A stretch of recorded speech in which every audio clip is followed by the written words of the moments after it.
Mari belajar dari Italia. Apa yang sebenarnya terjadi di Italia? Apa yang bisa kita jadikan contoh agar tidak terjadi di Indonesia? Kreatif konten ini berasal dari artikel warga Italia, dipersingkat dan dilengkapi data agar lebih mudah dipahami. Tahap 1. Kasus pertama diumumkan. Itu cuma flu. Apa pentingnya pakai masker? Orang-orang ini cuma lebay. Saya kan sehat, gak bakal ketularan. Gak usah panik lah. Tahap 2. Jumlah positif COVID-19 mulai naik signifikan. Cuma beberapa yang kena. Yang meninggal pun hanya orang-orang tua saja yang emang udah punya penyakit. Hidup seperti biasa aja lah. Pacaran, nongkrong bareng temen, jalan-jalan ke mall, tetep lanjut. Tahap ketiga. Jumlah kasus meningkat dengan cepat, berlipat ganda dalam 1 hari. Tingkat kematian pun bertambah. 7 Maret, lebih dari 5.000 kasus positif COVID-19. Zona merah diberlakukan di Italia. Wilayah yang dikarantina hampir 25% dari luas Italia. Sekolah dan universitas tutup, tapi tempat kerja, bar, dan restoran masih buka. Sementara itu, 75% wilayah lain masih menganggap enteng COVID-19. Anjuran mencuci tangan ada di mana-mana, tapi sekadar anjuran dan tak banyak yang melakukan. Tahap 4. Jumlah kasus meningkat pesat. Sekolah dan universitas ditutup selama sebulan. Darurat nasional pun diberlakukan. Rumah sakit menambah kapasitas, seluruh kamar dibersihkan untuk memberi ruang bagi pasien COVID-19.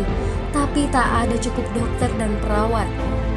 Ada terlalu banyak kasus pneumonia, terlalu banyak pasien perlu ICU, tapi ruangannya sudah habis, ventilator habis. Pada titik ini seperti kondisi dalam perang. Dokter harus memilih siapa yang akan diobati berdasarkan peluang bertahan hidup. Itu berarti pasien lanjut usia dan punya penyakit bawaan seperti hipertensi, diabetes, stroke tidak masuk prioritas karena tidak ada lagi ruang. Sistem layanan kesehatan seketika runtuh. Tahap 5. 9 Maret mencapai lebih dari 9.000 kasus. Seluruh kota Italia lockdown. Orang-orang bisa pergi hanya untuk keperluan darurat dan dalam pengawasan ketat. Semua bisnis masih dibuka karena jika tidak, ekonomi akan runtuh. Itu kebijakan pemerintah. Mulai ada ketakutan, orang-orang mulai memakai masker dan sarung tangan. Tapi tetap saja, ada anak-anak yang merasa jagoan, masih ingin uji nyali. Pergi ke restoran rame-rame, hangout bareng, minum-minum dan lain sebagainya. Tahap 6. 2 hari kemudian pemerintah Italia berubah pikiran. Semua bisnis harus tutup. Bar, restoran, pusat perbelanjaan, semua jenis toko, kecuali supermarket dan apotek. Penyebabnya, karena dalam sehari yang positif bertambah lebih dari 2.000 kasus.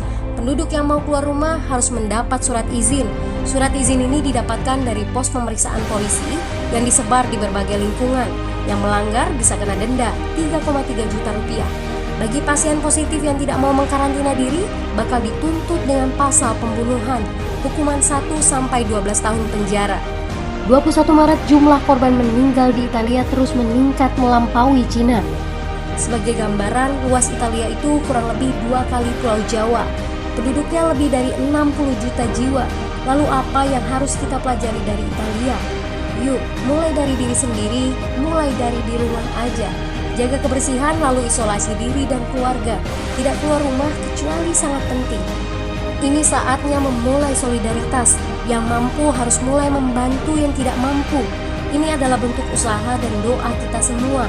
Semoga badai corona ini segera berlalu. Mari memulai kekompakan dengan membagikan informasi ini. Di rumah aja, mari belajar dari Italia.